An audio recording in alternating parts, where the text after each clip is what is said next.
Good day and welcome again to Learning Pharmacology with me, Nurse Myron. For today's learning activity, we will be discussing the adrenergic drugs.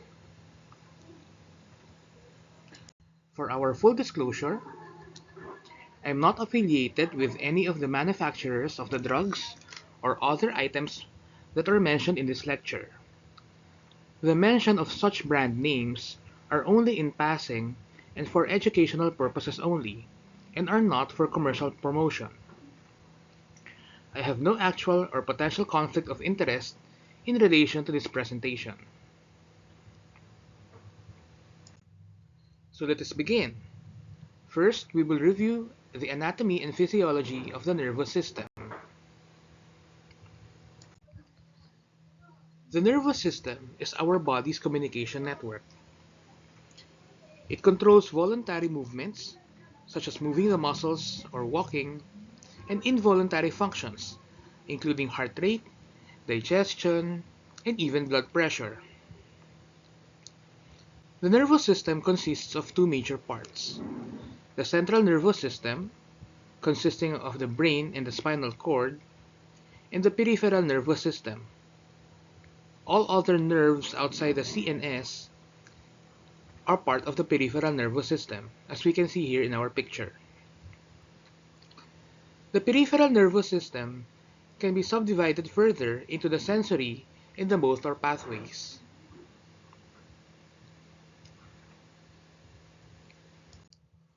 The motor division of the peripheral nervous system controls muscle movements and gland functions.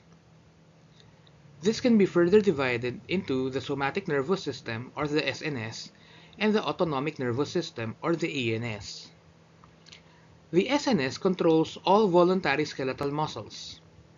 In essence, whenever we walk, we stand, we sit, we lift something, we do it consciously, and the somatic nervous system is in control. On the other hand, the autonomic nervous system regulates involuntary functions, such as the heart rate, digestion, respiratory rate, pupil size, and glandular secretions.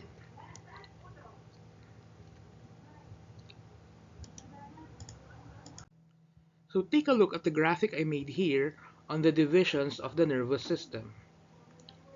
So as was discussed earlier, we have the central nervous system, the peripheral nervous system, which can be divided into the somatic nervous system. You have there a drawing of the bicep because the SNS controls voluntary muscle movements. And you have ANS, or the autonomic nervous system, which can be divided further into the sympathetic and the parasympathetic nervous systems. The autonomic nervous system is responsible for the automatic regulation of vital organ systems. It has two main branches, namely the sympathetic nervous system, responsible for the fight or flight response, and the parasympathetic nervous system, which is associated with rest and digest. So you can see here in this table that I made a summary of the sympathetic nervous system and the parasympathetic nervous system. In general, the sympathetic nervous system is activated during stress or danger. It requires an urgent action, such as during emergencies, where we either have to face the danger head on or to escape. That is why we call it flight, to flee away from the danger.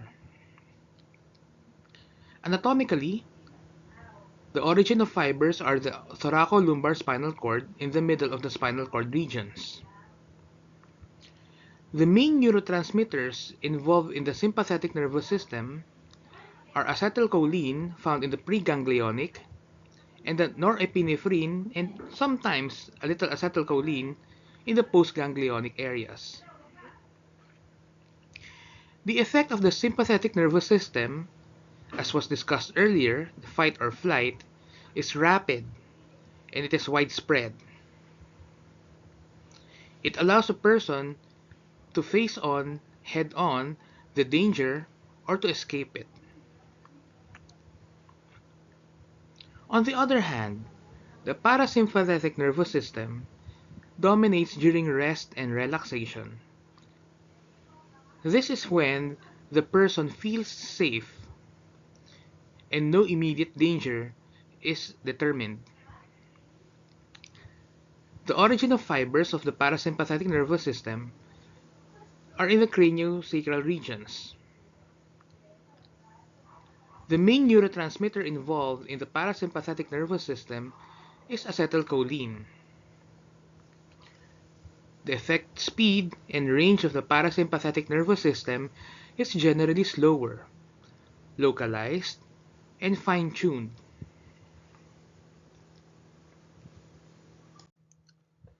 So we can see here in our graphic, on the left side, the effects of the parasympathetic nervous system, and on the right side, the effects of the sympathetic nervous system on the individual organs. So for visual learners, perhaps this is an easier way for you to memorize the effects, for example, on the eyes, where you have pupil dilation, increased heart rate, increased dilation of the airways or bronchodilation, which promotes better air exchange in the lungs. Then in the liver, we have the sympathetic nervous system response of stimulating the release of glucose. Elsewhere in the GI system, there is decreased activity. Take note that during an emergency response, the body requires additional glucose, additional energy, which we cannot take because of the emergency situation.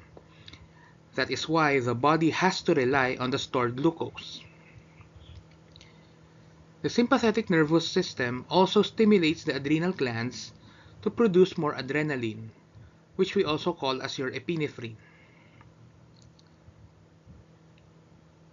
The sympathetic nervous system also stimulates vaginal contraction. That is why during childbirth, the actual exit of the baby from the uterus through the vagina is stimulated during the sympathetic response. And lastly, the urinary system in general is relaxed, which permits for a decreased urinary output.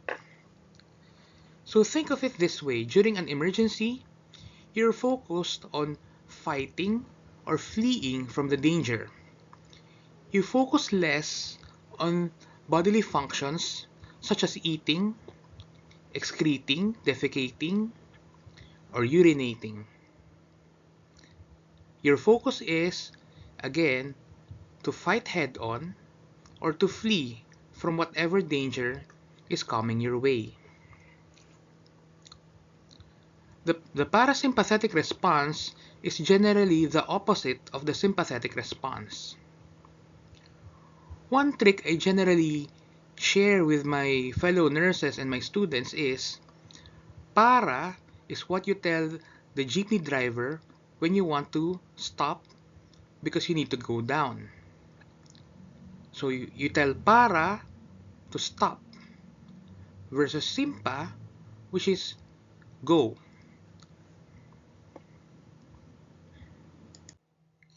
So this is the table. It contains the same data, the same information, but I organized it into tabular form for those of you who want to or who are more inclined to learning through reading instead of pictures or drawings.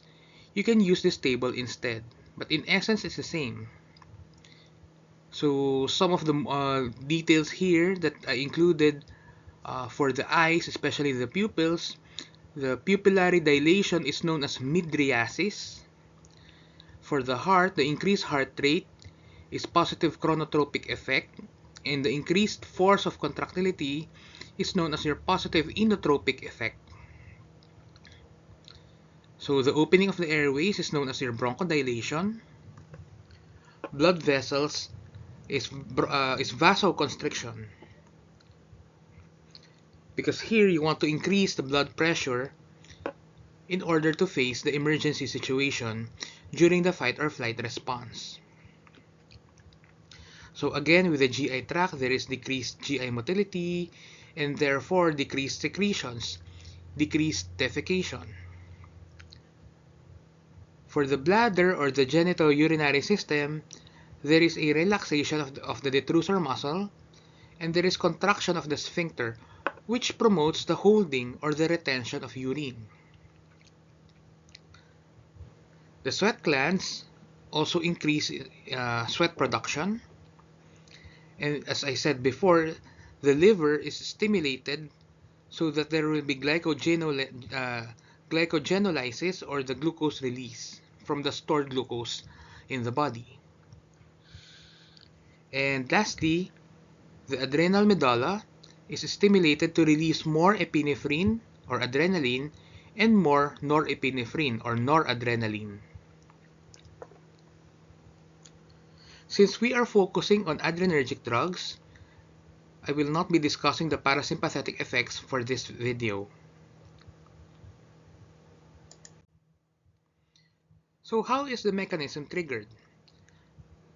From the central nervous system, in particular the hypothalamus, it activates the sympathetic nervous response, which activates the adrenal medulla. As you can see here in our graphic, the adrenal gland is the gland sitting on top of the kidney, and the adrenal medulla is the portion in the inner part of the gland.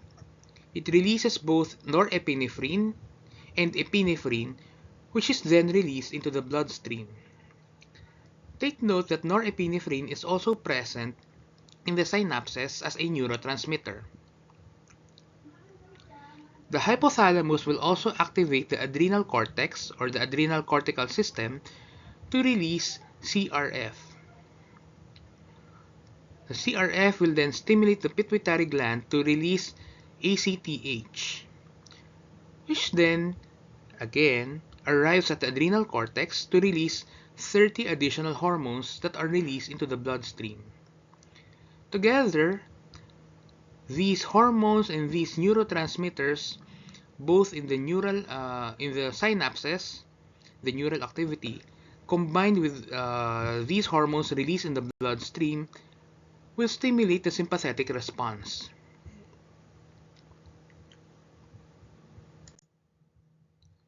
So talking about neurotransmitters of the ANS or the autonomic nervous system.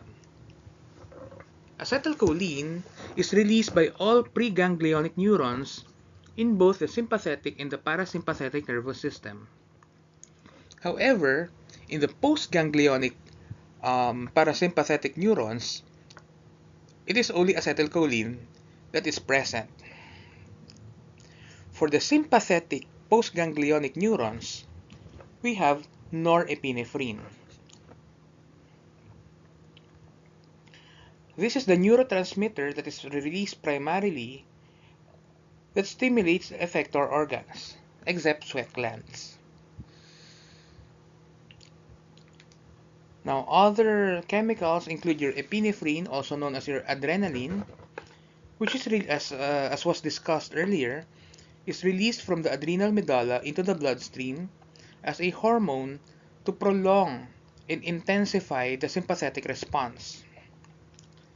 Dopamine is also another chemical released in certain sympathetic neurons and renal vessels, and it acts on dopaminergic receptors, which can cause vasodilation and other sympathetic effects. So this is a graphical representation of the sympathetic nervous system and the different chemicals and receptors found in it. In the preganglionic fibers, we can see here, acetylcholine is released and binds to the nicotinic receptors.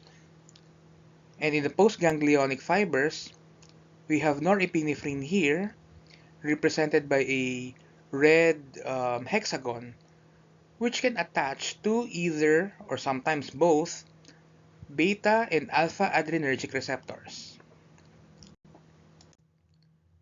Talking about receptors, adrenergic receptors are the targets for norepinephrine and epinephrine, and consequently all the adrenergic drugs that we will be discussing later. There are two main kinds, your alpha and beta receptors, with subtypes differing in location and function. In general, it is easy to remember alpha 1, alpha 2, beta 1, and beta 2. Although if you're going to read in literature, there are many other subtypes of receptors, but in general, for nursing and for pharmacology, alpha 1, alpha 2, beta 1, and beta 2 are the most important. So we can see here in our graphic the representation of these receptors. These act like a lock and key mechanism, where the neurotransmitter is the key which can unlock only a specific lock. It will bind only to that lock. It cannot open any other locks. Consequently, the lock can only be opened using a specific key. This is a perfect match. And lastly, for the liver, as was discussed earlier, it stimulates glycogenolysis, which promotes the release of stored glucose, essential for the production of more energy needed by the body during an emergency response.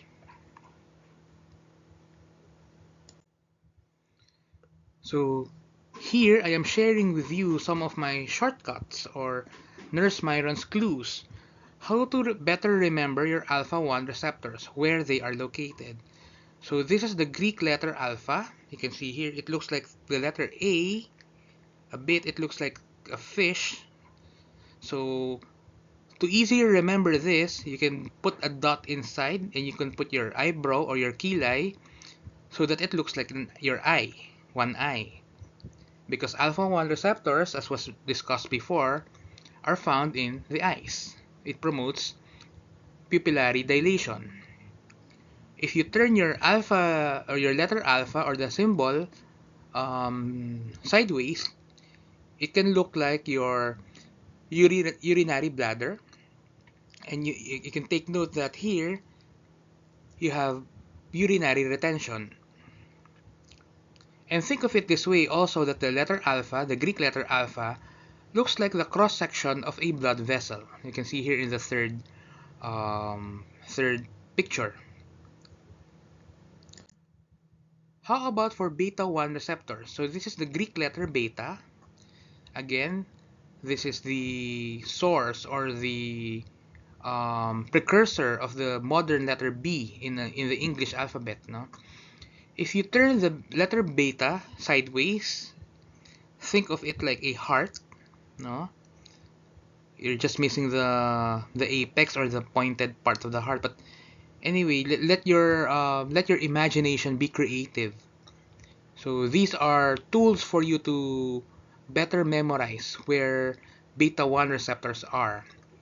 And then you can also think of your beta, the Greek letter beta, as your kidney, with your ureter as the tail of the letter beta, and the top portion as your adrenal gland. So now, how do you now remember the beta 2 receptors? This is the part where I think I really got very creative.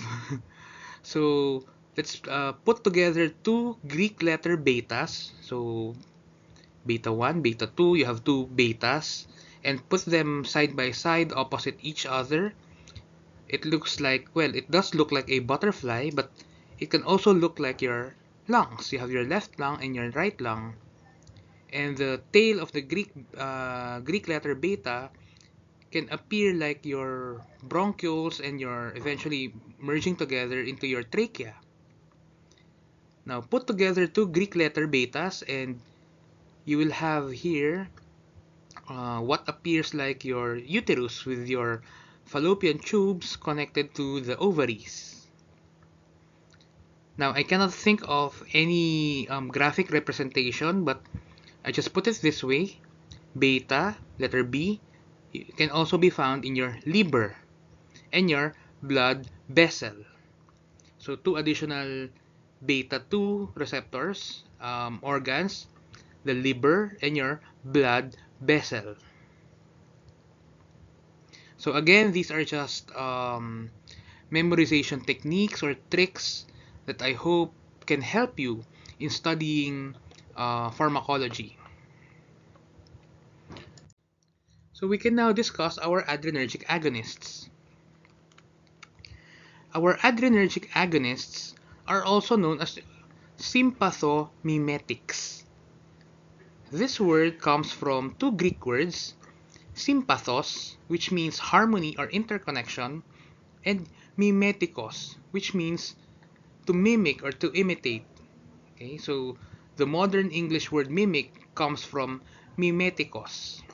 In essence, these drugs imitate or copy the interconnection among the different organs to create harmony that is essential to fight or flee, or again, fight or flight response during emergency situations.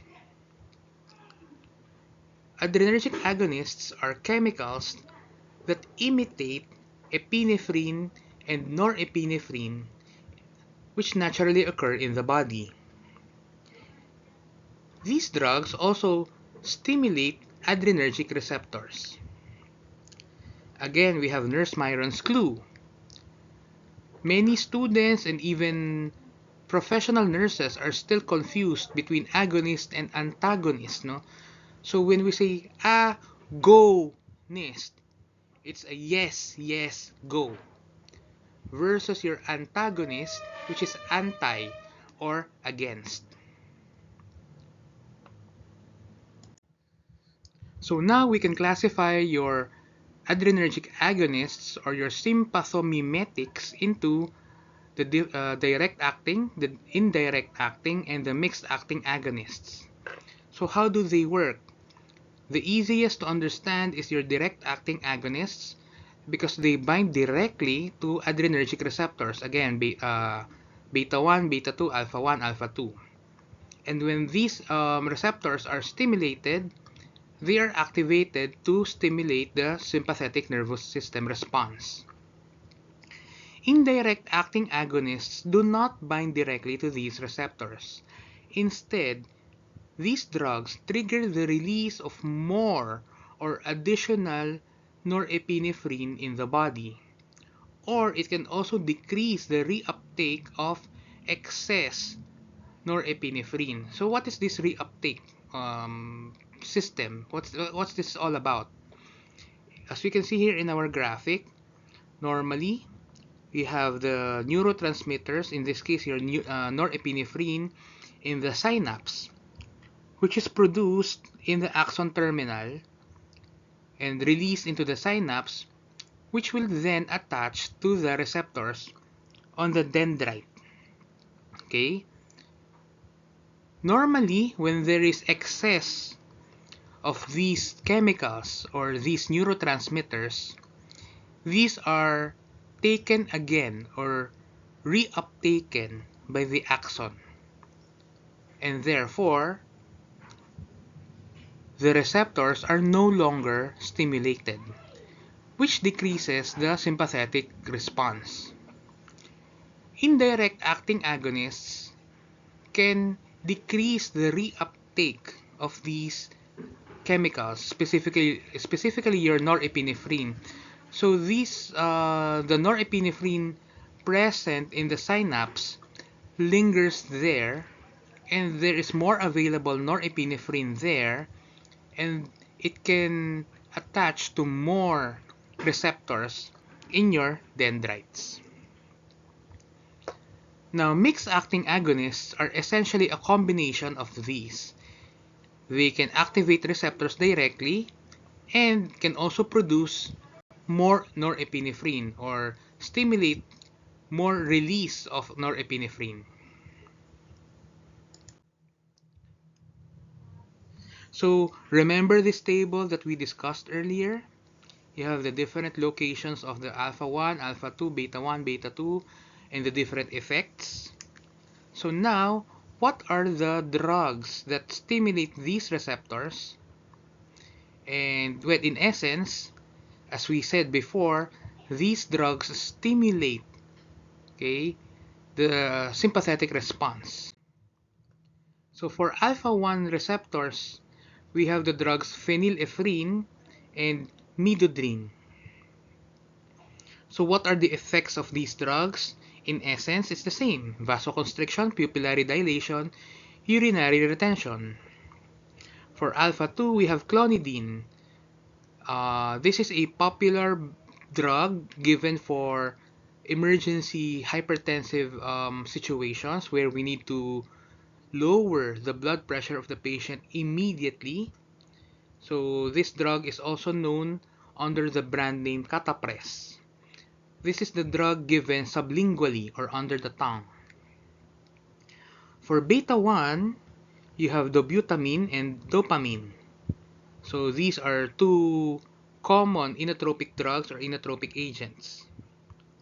And for beta-2, one of the common drugs given is your albuterol.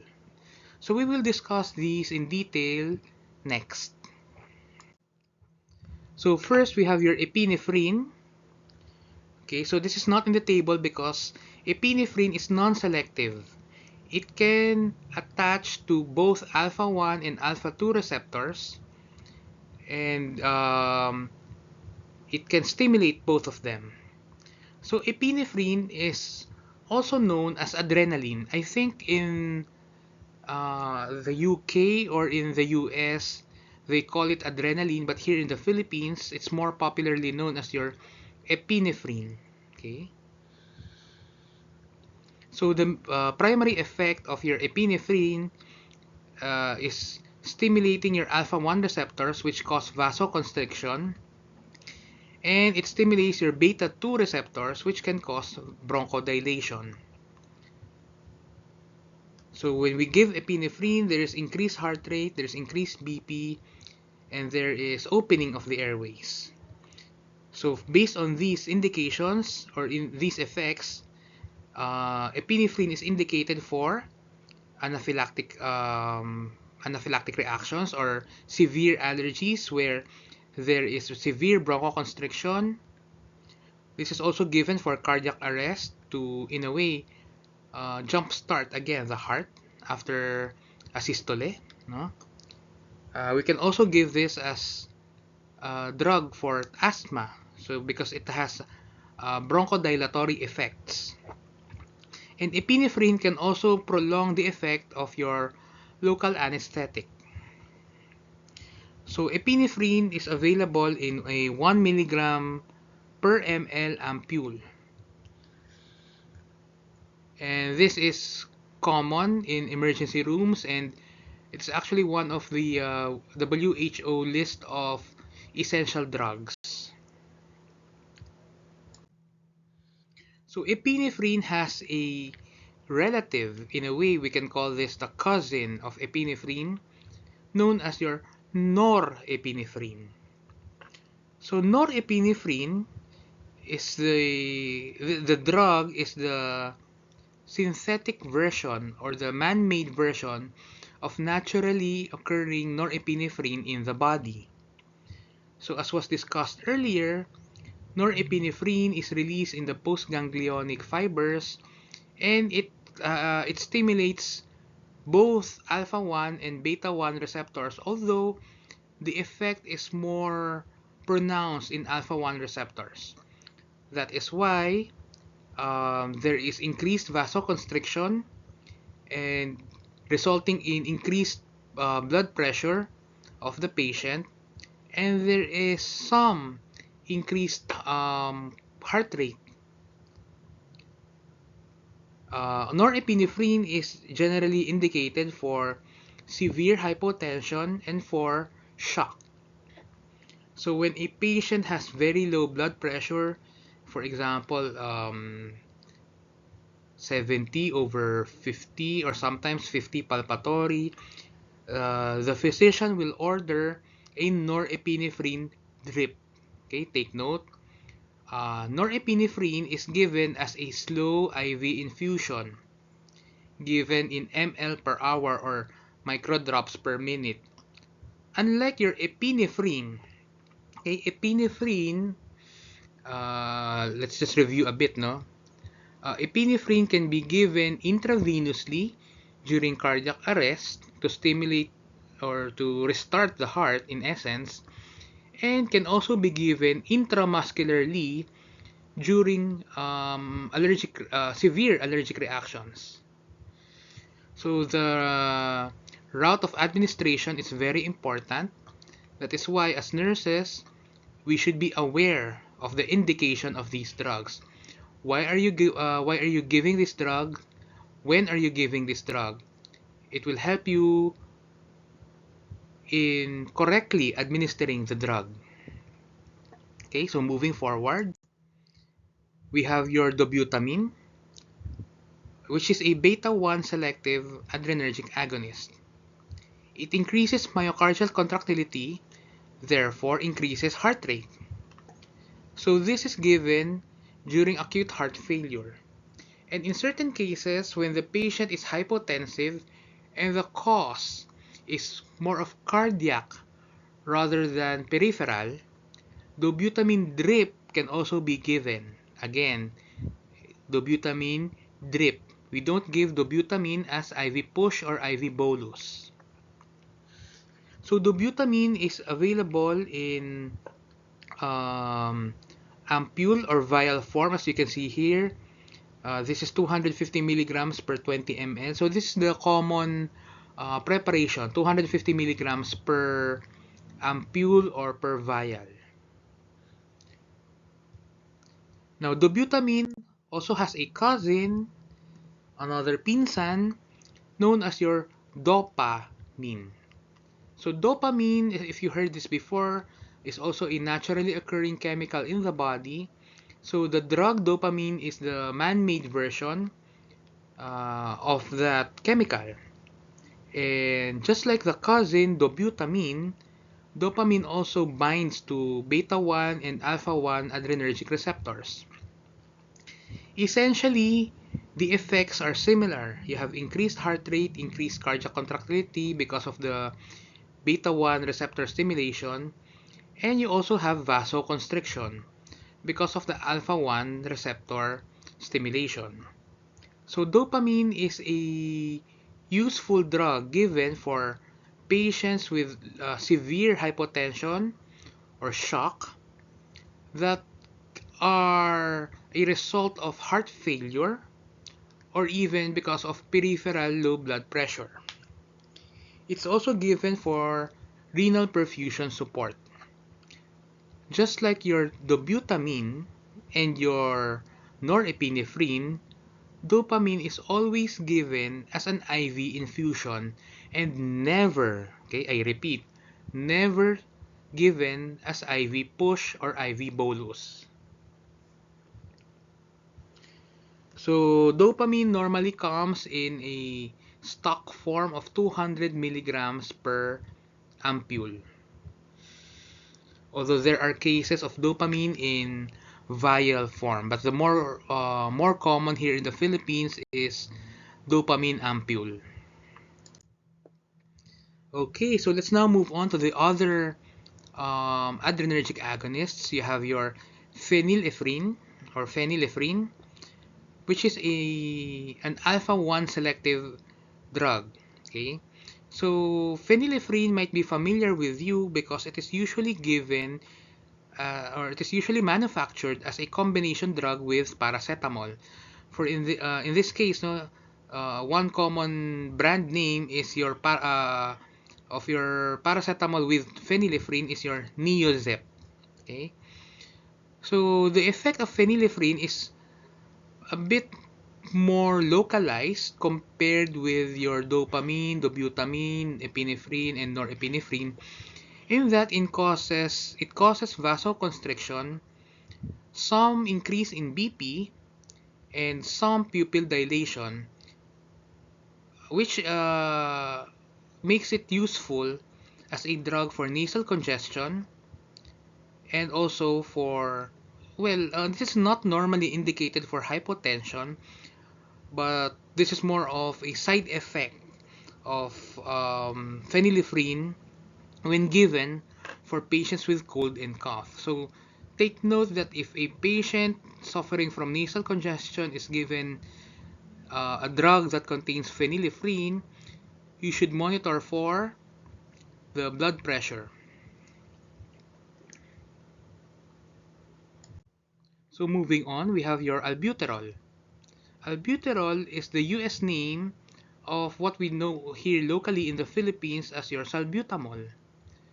So salbutamol is a beta-2 selective adrenergic agonist which is primarily used for patients with asthma and chronic obstructive pulmonary disease or COPD.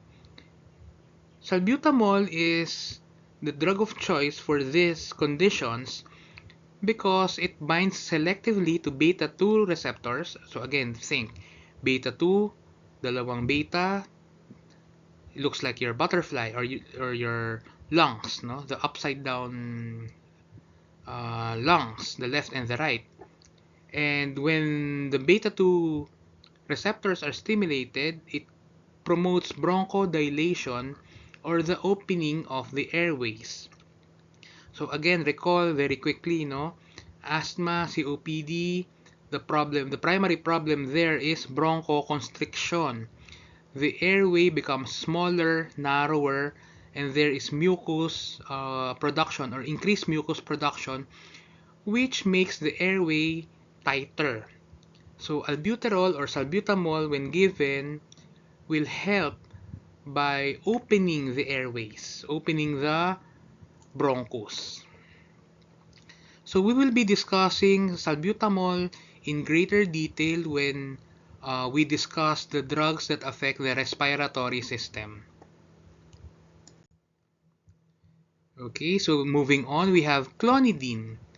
As was mentioned earlier, this is probably the only drug that is important for the alpha-2 selective adrenergic agonists. Okay, so remember the negative feedback system, alpha-2 blood vessels, it promotes vasodilation. Okay, it decreases blood pressure because of the decreased sympathetic outflow.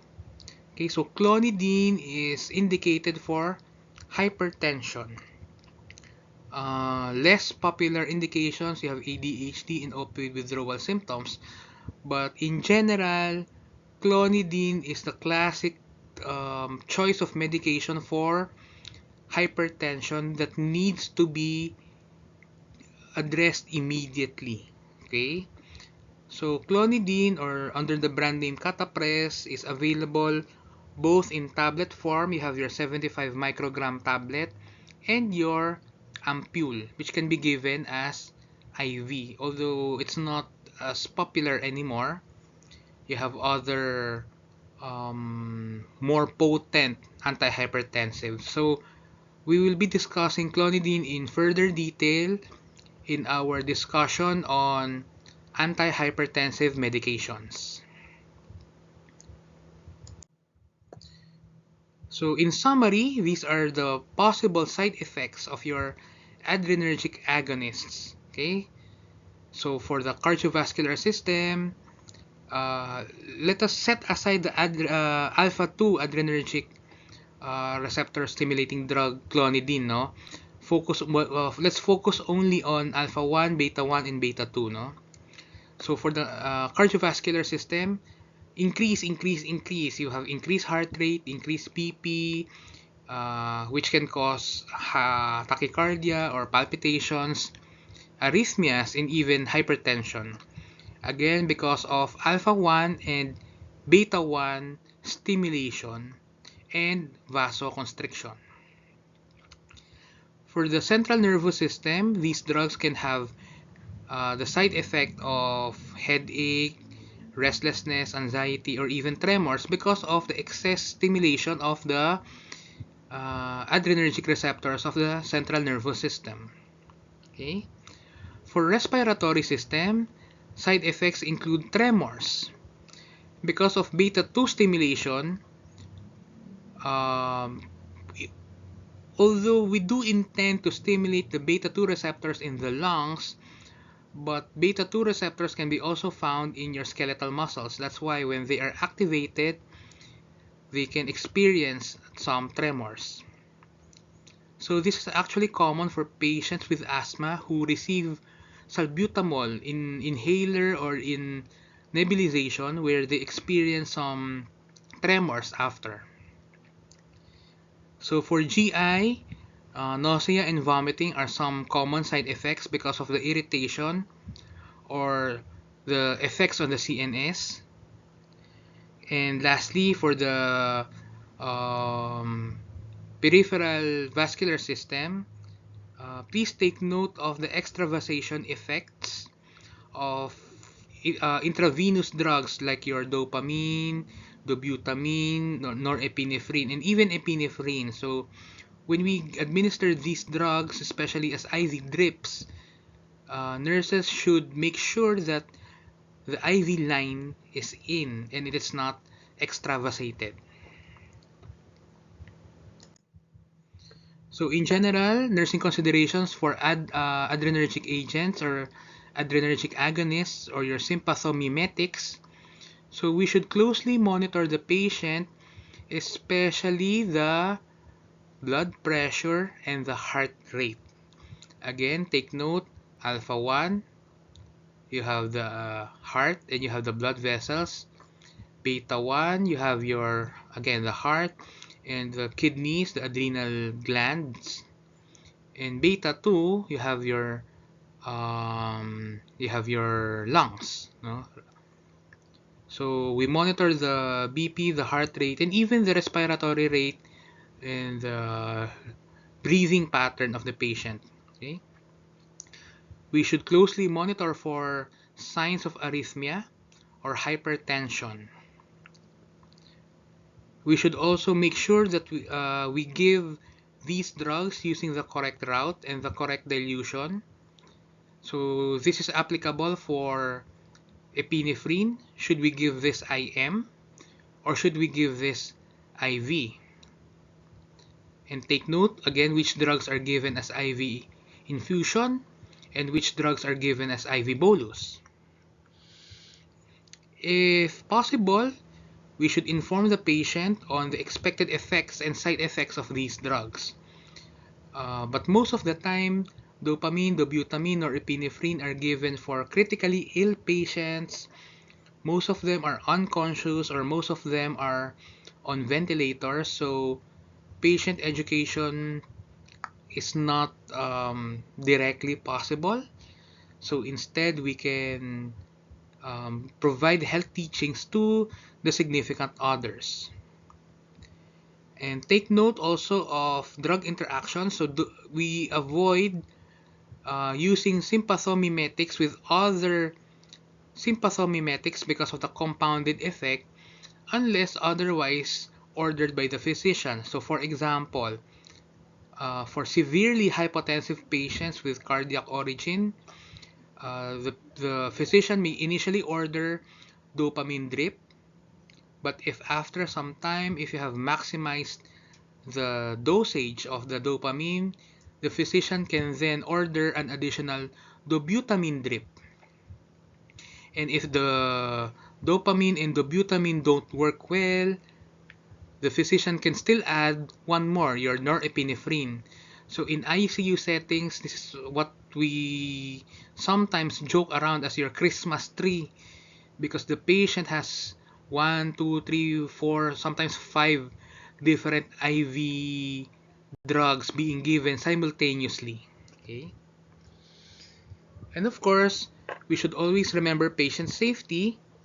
We should be prepared to manage any adverse effects, especially cardiovascular effects of your adrenergic agonists. Okay, so moving forward, we now have your adrenergic antagonist. So I have here my Nurse Myron's clue, no? Antagonist is anti. Take note, anti or against. So if earlier we have our adrenergic agonist, meaning go, go, go, here we have adrenergic anti, pangontra or against, counter.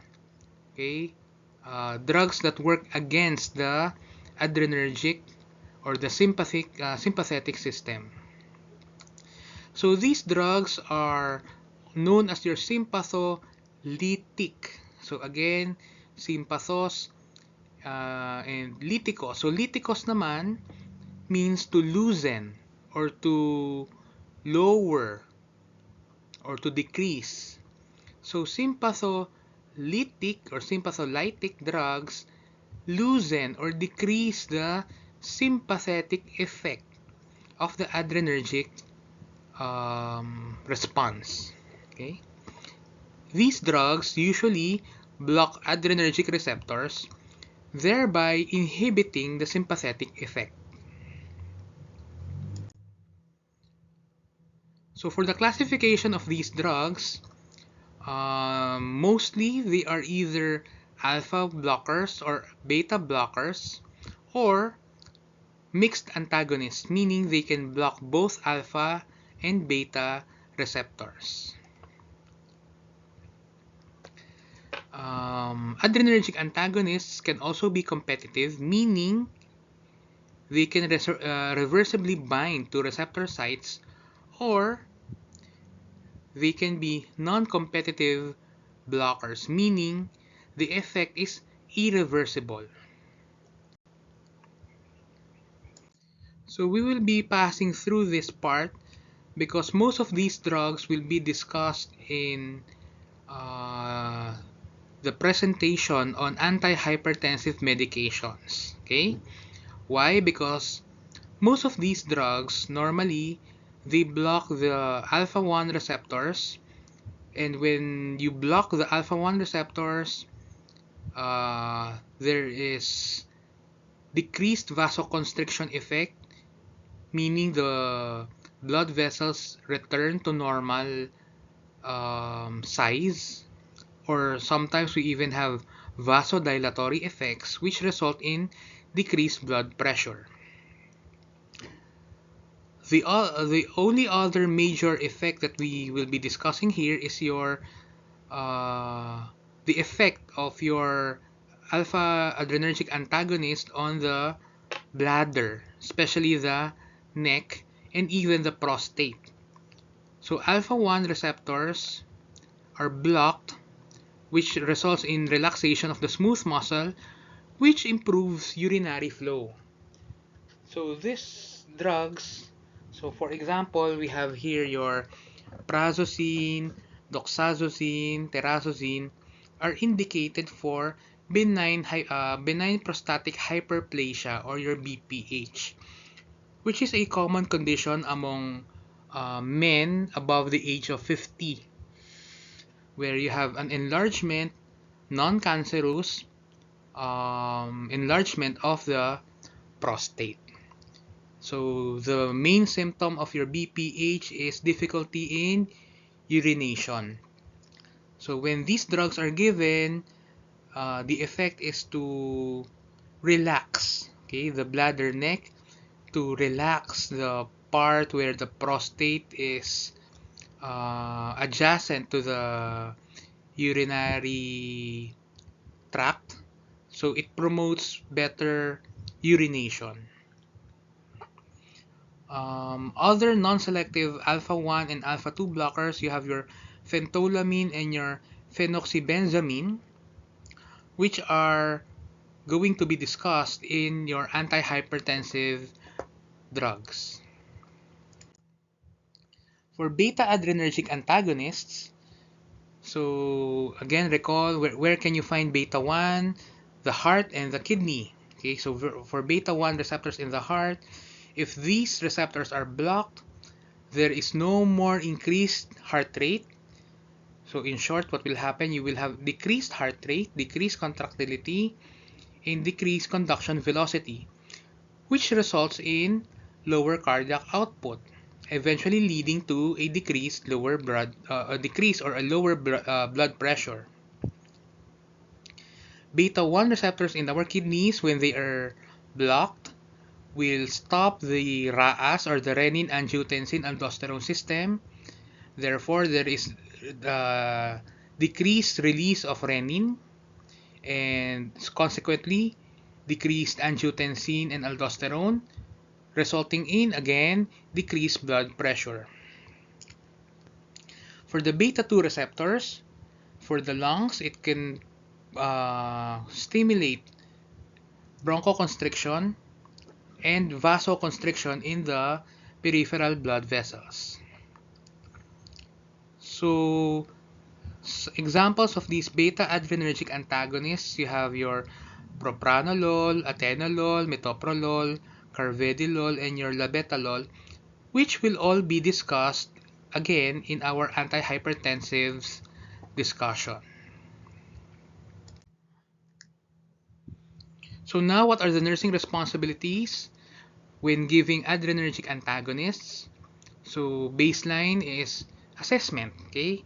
Always monitor the vital signs of the patient, especially heart rate, blood pressure, and the respiratory rate, okay? So again, because of the effects of alpha 1, beta 1, and beta 2, okay? Then we should educate the patients, especially regarding orthostatic hypotension. Remember, adrenergic antagonists, the primary effect is to lower the blood pressure of the patient. So any changes, abrupt changes or sudden changes in the position can result in sudden decrease in the blood pressure of the patient. The patient may suddenly become dizzy, may experience syncope, and may fall, resulting in injury. Then we also monitor for any adverse effect like fatigue, sexual dysfunction, bronchospasm, or any allergic reactions to these adrenergic antagonists. Okay, one very important health teaching that we should be providing to our patients is they should not suddenly or abruptly discontinue any beta blockers that they are taking. So these drugs, as we will be discussing in the antihypertensives lecture, are given as maintenance. Not because the patient suddenly feels, hey, I'm okay, I'm already good, my BP is already okay, it's normal, it's not going up anymore. Oh, I will already stop taking my adrenergic antagonist. I will now stop taking my olols, no, my propranolol or my metoprolol. No. Okay, always instruct them not to stop these drugs without the order of their physician. If ever these drugs need to be discontinued, usually it is done slowly. The dose is tapered down or the frequency is decreased. So for example, if the patient is taking one tab and after some time the blood pressure is already okay, already normal, acceptable, no? The physician may order the patient to decrease the dose from one whole tab to just one half tab. Or the physician can instruct the patient to take this instead of daily, no? To take this every other day. And then of course, we should also monitor for any signs of heart failure. Again, remember alpha 1, beta 2, heart, peripheral blood vessels, and lungs. These are the very important organs. So anything related to those three should always be monitored. And of course, patient education, health teaching is always important, especially the purpose of the drug, any expected effects, and any symptoms that they may experience. Okay, so that wraps up our discussion on the adrenergic agonists and adrenergic antagonists, also known as your sympathomimetics and your sympatholytics. I hope that you learned a lot through our discussion and that you enjoyed learning today. Thank you for listening.